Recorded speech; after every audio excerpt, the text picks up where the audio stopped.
We've heard it all before, haven't we? The Catholic Church is the enemy of science, progress, and reason. Well, it's all nonsense, and we're going to debunk it mercilessly. Join me right now for the Catholic Church, Builder of Civilization.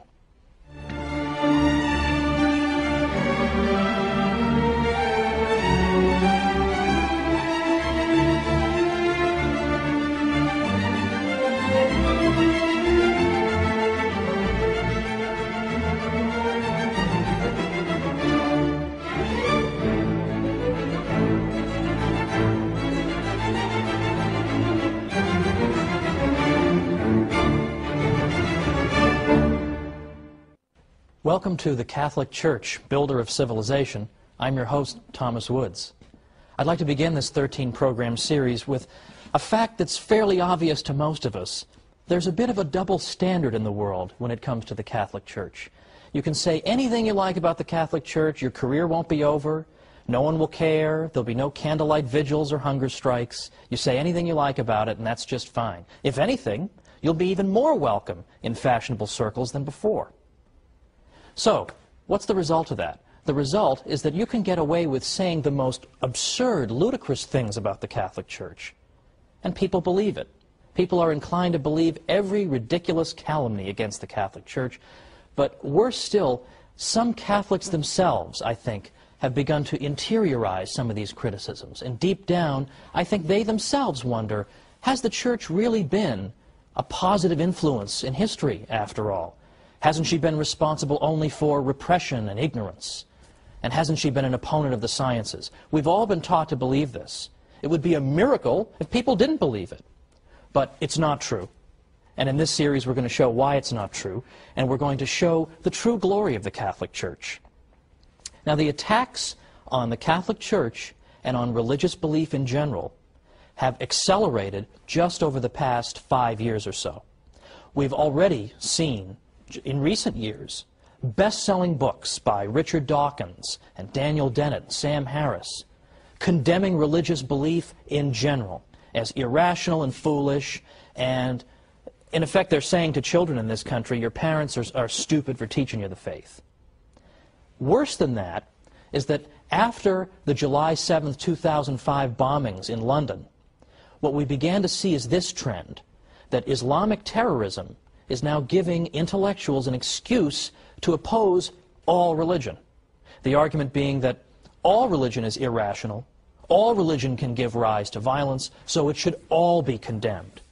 So, for example, in Scotland's Sunday Herald, we read Muriel Gray saying, "The cause of all this misery, mayhem, violence, terror, and ignorance is, of course, religion itself." And she called religion Dark Ages nonsense. For the government of a secular country such as ours, she said, to treat religion as if it had real merit, instead of regarding it as a ridiculous anachronism, which education, wisdom, and experience can hopefully overcome in time, is one of the most depressing developments of the 21st century. Now, I'll leave aside the fact that she doesn't know how to use the word hopefully correctly. That's another matter. The point is, this is our critic. Another critic, Polly Toynbee in the London Guardian, said, "It is now time to get serious about all religion and draw a firm line between the real world and the world of dreams." In the London Spectator, Matthew Paris said, "What unites an extremist mullah with a Catholic priest or evangelical Protestant minister is actually much more significant and interesting than what divides him from them." Well, these criticisms have become routine. Day in and day out, we hear them. All religion is the enemy of progress. But the Catholic Church in particular is consistently viewed as the enemy of science and progress and knowledge. Consistently. Now, why is that? How did that happen? In part, it began 200 years ago or more in the so-called Enlightenment, which was a period in 18th century European history in which the intellectual classes became extraordinarily hostile to the Church. They disparaged the Middle Ages consistently. In fact, that's why they had the word Enlightenment.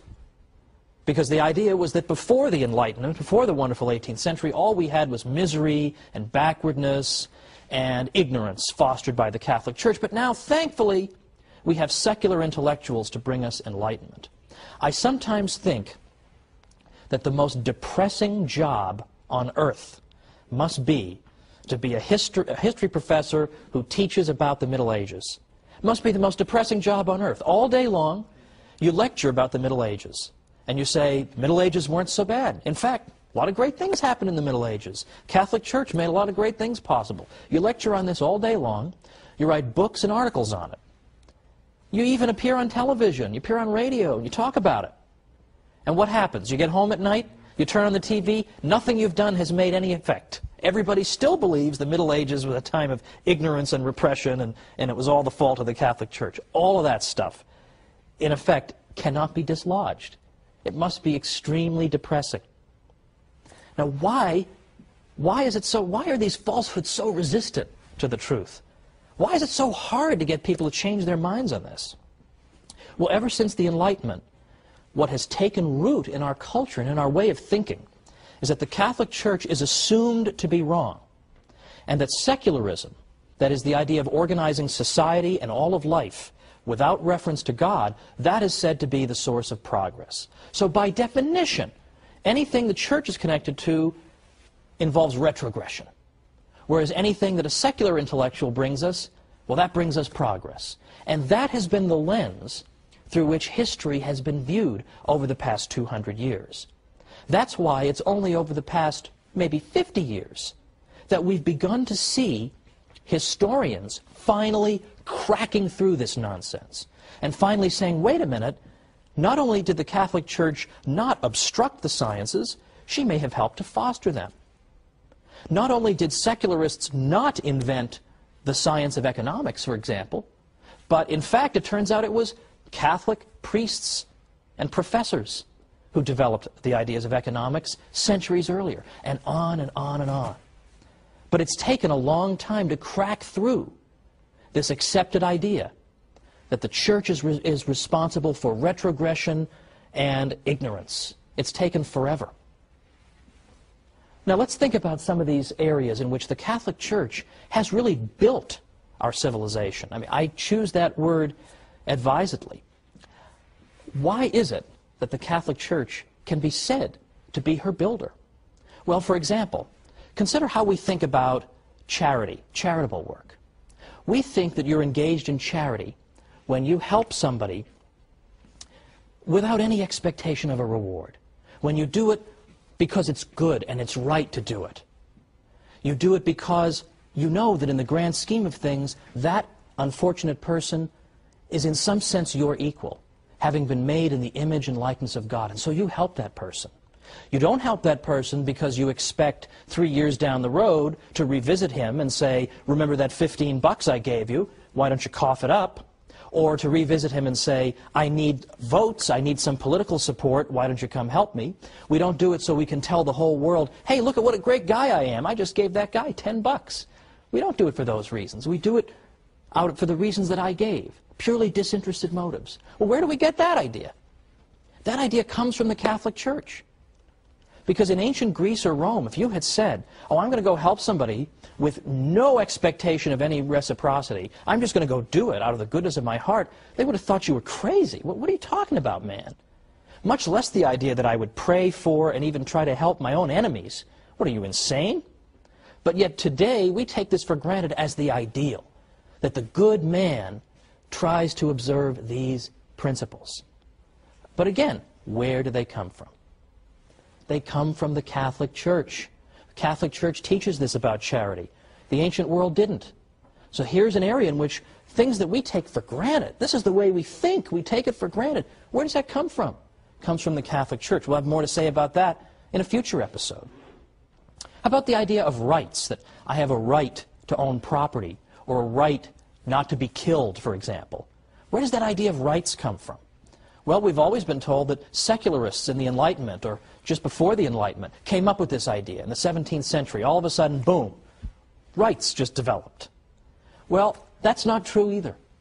And once again, modern research is coming to the rescue of Catholicism. I know that sounds odd. You think modern researchers, you want to run the other way. But in fact, honest professors, Catholic and non-Catholic alike, are now saying that the idea of rights goes all the way back to the 12th century and Catholic canon lawyers who gave the idea its birth.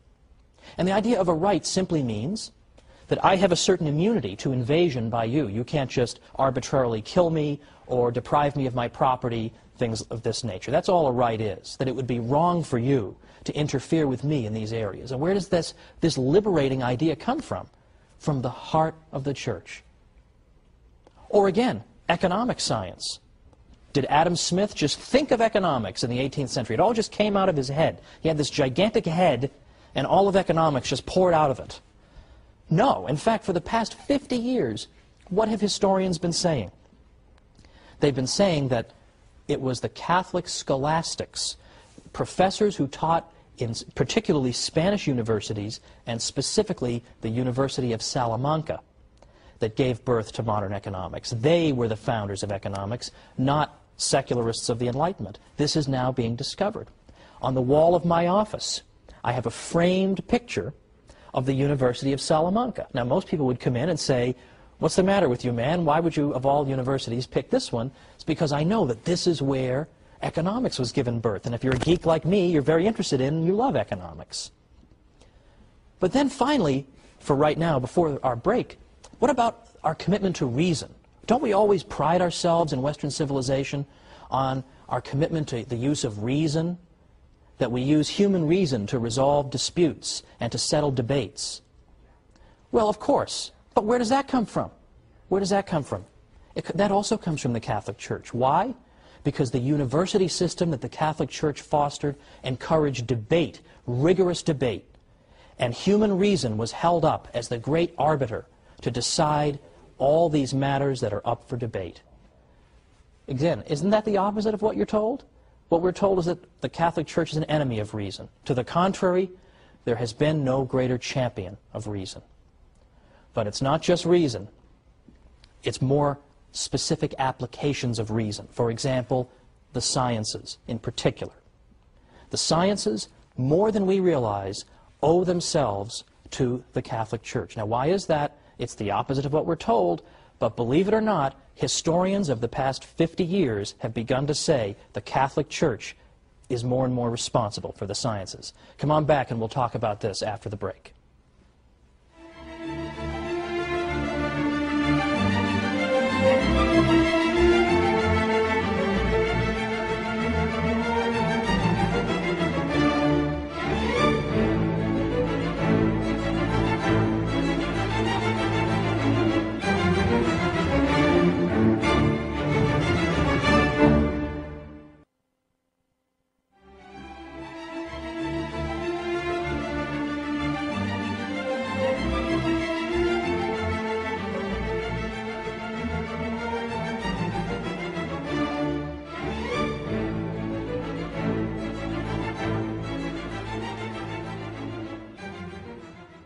Welcome back to the Catholic Church, Builder of Civilization. I'm Thomas Woods. Before the break, we were talking about all these areas in which the Catholic contribution to our civilization has been indispensable, but in which it's largely neglected. How many of the facts that we've uncovered even up to now are covered in schools on a regular basis? Do I even have to ask that question? But I teased you a little bit with the idea of the Catholic Church as having helped to give birth to science in Western civilization just before our break here. What did I mean by that? Well, I'm going to tease you a little bit again, because by next time we're going to get into the sciences in real depth, the next 3 episodes, in fact, because here I think we have the aspect of Catholic history that is most often mangled and distorted, and most often used, I think, as a bludgeon with which to beat the Church over the head. And I want to show that this is largely without merit. What I at least want to tell you for now is that it really is true that over the past 50 years, scientists who write the history of science have begun rethinking the old arguments against the Church and said, you know what, on second thought, the Church actually did very important things. There's a reason that science took root and then was sustained for so long in Western civilization, whereas it wasn't in others. And this, it turns out, is not in spite of the Catholic Church, but in some ways because of it. Now, 100 years ago, it's true, you would have read a book by Andrew Dixon White called, that refers to the alleged warfare between religion and science in Western civilization. Today, White's book is considered almost laughable among professors. It's so out of date and so ludicrous. Today, you have professors like Edward Grant writing Cambridge University Press books. You've got Thomas Goldstein, A.C. Crombie, David Lindbergh, and many besides. And what they all agree on is that you can't just say the Church was an opponent of the sciences. To the contrary, there were aspects of Catholic thinking that were indispensable for the development of science. And we're going to get into specifically what were those. But right now, I want you to know that this old myth is being overturned by professors. Unfortunately, the findings of these professors have not managed to trickle down to the general public yet. This is what we're going to try to do on our series. Let me give you, by the way, an example of a typical story that people have been taught to believe about the Catholic Church, and then consider why it is they so readily believed it when there isn't even a stitch of evidence for it. And here's an example that I think even many people in the viewing audience might have believed, that I myself believed. I have no reason to think otherwise. And that's the idea that Christopher Columbus, when he engaged in his famous voyages, was actually seeking in part to prove that the earth was not flat, but rather spherical. Now, we've all heard the usual story that Columbus was warned. No, Columbus, no, don't go sailing that far. You're going to fall off the edge of the earth. Don't you know that? The earth is a big flat disk, and you're going to fall off the edge and get eaten by dragons, or giant radioactive spiders are going to eat you, something like that. He was warned about all this. Don't do it. Well, he did it anyway, and this goes to show how brave and wonderful he was. Now, I don't dispute that Columbus was indeed a brave and skilled navigator. But Columbus himself, were he here today, would tell you that he was not seeking to prove the earth was spherical. Why? Because everybody already knew it. Everybody already knew the earth was a sphere. In effect, no educated person in Europe believed the earth was flat. That is a myth. That's an almost absurd myth. In fact, just try to go back and find anybody in the history of Christendom who believed in a flat earth. Just look for them. If everybody believed it, that shouldn't be so hard. And yet you can't find any examples. Well, I correct myself. You can find two examples of people you've never heard of. Lactantius, for example, from the late 3rd and early 4th centuries. He had no influence on anybody, and in any event, he was speaking more allegorically than anything else. The other person who seems to have believed it was a 6th century figure named Cosmas Indicopleustes. You ever heard of him? Neither have I. And neither had anybody in Western Europe. Cosmas wrote in Greek. By the time you get to that period of time, hardly anybody in the West speaks Greek. Pope St. Gregory the Great, for instance, who was Pope from 590 to 604, already he doesn't even speak a word of Greek. So hardly anybody could have read Cosmas. He wasn't translated into Latin until 1706. So anybody who may have taught a flat earth had an audience of about 1 or 2 people, had no influence on anybody. The fact is, everybody understood the earth was a sphere. The reason people were reluctant to sponsor Columbus wasn't that they were afraid he was going to fall off the edge. The reason they were afraid to do it was that they thought he had very much underestimated the size of that sphere. Columbus was saying, oh, don't worry about it. It's not a very big earth. I'll just sail right around. I'll be right back. It'll be fine. But they were saying to him, no, the earth is several times larger than you think it is, and you're just going to starve to death. You're going to sail, and you're going to sail, and you're going to sail, and you're not going to be any land. Well, luckily for Columbus, a couple of continents managed to spring up, quite contrary to his expectation, and thankfully for him and for his crew. But that was why they didn't want him to go. It wasn't because they thought he was going to fall off the edge. Now, I realize that is so much the opposite of what you've been told. You almost think that I must be making this up, right? Sure, people believe in a flat earth, but I promise you they didn't. And there's actually a whole book that was written to answer the obvious follow-up question. If nobody believed in a flat earth, how did this myth ever get started? And the answer comes in a small book by a guy named Jeffrey Burton Russell. He wrote a book called Inventing the Flat Earth. And what he found was that it was a very, very tiny group of intellectuals in the 19th century who gave birth to this myth. And they did it because it made the Catholic Church look ridiculous. Because it made the Catholic Church look ridiculous. Because in the 19th century, there was a lot of debate and dispute with the church about Darwin and other matters. And the idea was that if we can portray the church as being so ridiculous that it used to actually teach the earth was flat, then we can show that she is an utterly contemptible opponent. So they invented this story to cast the church in an absurd, ridiculous light.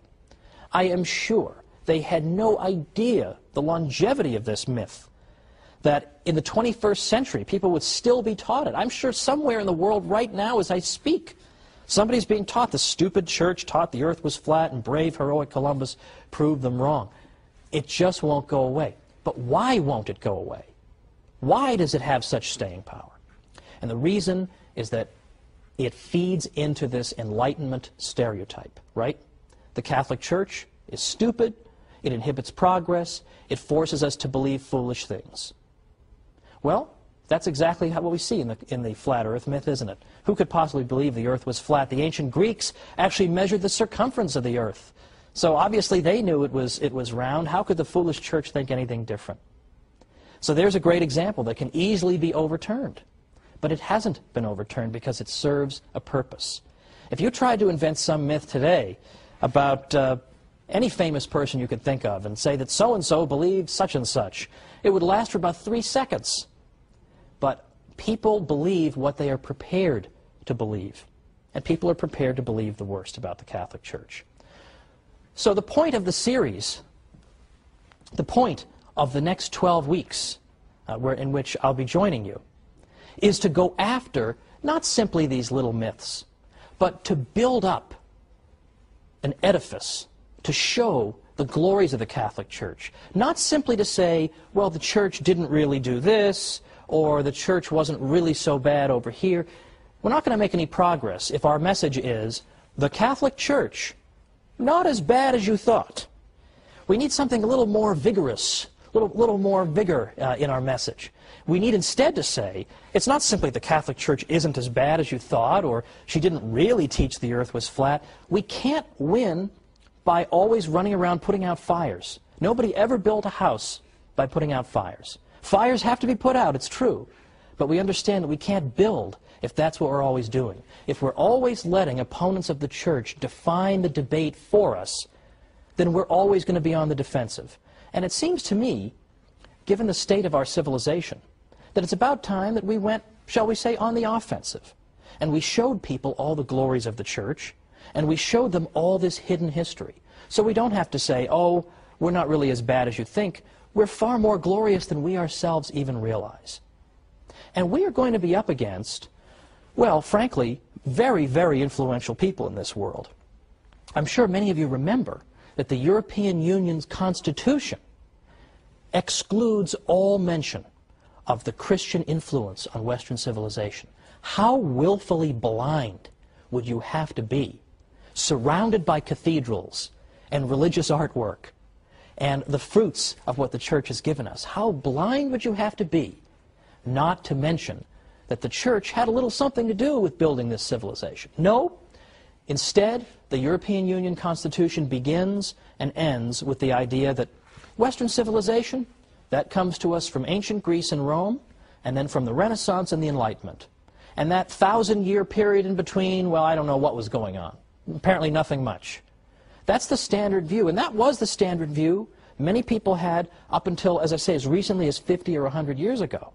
But today, any medieval historian worth his salt knows this is a whole lot of nonsense and would reject it with a laugh. But yet, the architects of the European Union exclude mention of the church or of Christ from their founding document. It isn't that they're stupid. If it were just a matter of stupidity, that would be easily overcome. We just come back with the facts and that'll be the end of it. It's that they're hostile to the church. I mean, what could be more obvious than that? Look at what the European Union is up to half the time. Do they seem like pious Catholics, most of these people? They have no interest in spreading the truth about the church. And that's why we as Catholics are under a particular obligation. We have to learn what we can about our faith. And we have to go and spread it. And we have to go and tell people the real history of the Catholic Church, because if we don't defend ourselves, nobody's going to do it for us. I actually wrote a book called How the Catholic Church Built Western Civilization, because I thought it was about time that we told our story. And that's what I'm going to spend the next 12 episodes doing, is telling our story. But for next time, we're going to start 3 programs on the subject of the church and science. And you're going to have more ammunition then you're going to know what to do with by the time we're done with the next 3 episodes. Because did you know, for instance, that the Jesuits, the Society of Jesus, did you know that they were so accomplished in the sciences that right now 35 craters on the moon are named after Jesuit scientists? Did you know that 1 out of 20 of the greatest mathematicians who ever lived belonged to the Society of Jesus? Or that the Jesuits helped to found and then became the greatest practitioners of the study of earthquakes, seismology. And we can go on and on and on. Atomic theory, the study of ancient Egypt, the study of physics, and I can go on and on. There are so many ways in which the Catholic Church contributed to the sciences. So join me next time for the Catholic Church, Builder of Civilization.